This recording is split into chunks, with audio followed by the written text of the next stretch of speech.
মালদহের হবিবপুর ব্লকের সীমান্ত দিয়ে বয়ে চলছে টাঙ্গন নদী। নদীর একদিকে গাজল, অন্য পাশে হবিবপুর।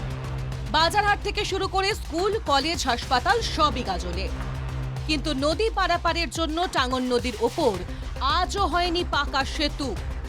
নির্বাচনের আগে প্রতিবারই ডান বাম সব পক্ষই প্রতিশ্রুতি দেয় পাকা সেতু হবে, কিন্তু আজও সেই সেতু হয়নি।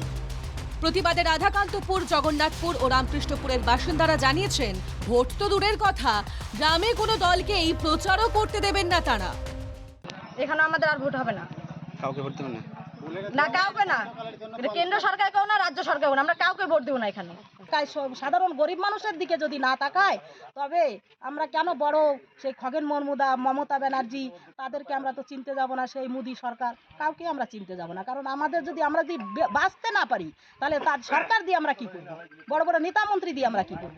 আমাদের জীবনটাই তো হানি হয়ে যাচ্ছে। তাহলে ভোট তো বসতেই দেবো না, এবং যদি বুথ বসে, বুথকে এখান থেকে মেরে ধরে উঠিয়ে দিতে হবে। ভোট বয়কটের হুমকির সামনে আসতেই শুরু হয়েছে রাজনৈতিক চর্চা। আমরা তো আজকে পারছি না রাজ্য সরকারের অসহযোগিতার কারণে। রাজ্য সরকার পুরোপুরিভাবে প্রত্যেকটা উন্নয়নের ক্ষেত্রে আমাদেরকে অসহযোগিতা করছে।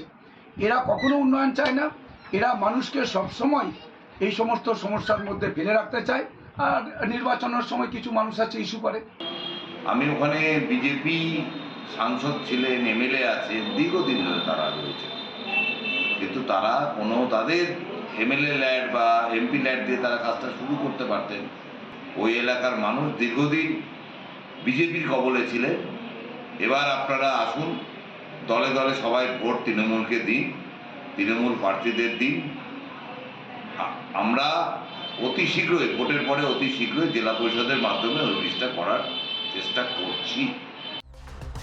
সেতু না থাকায় 3 গ্রামে ঢুকতে পারে না অ্যাম্বুলেন্স।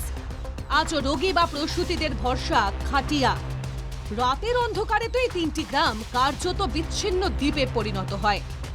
বারবার প্রশাসন ও জনপ্রতিনিধিদের জানিয়েও হয়নি সুরাহা, মেলেনি ভোটের মূল্য। তাই এবার ভোট বয়কটের ডাক দিয়ে তাঁরা অপেক্ষায় সেতু, পাকা সেতু। মালদহ থেকে নারায়ণ সরকারের রিপোর্ট, এনকেটিভি বাংলা।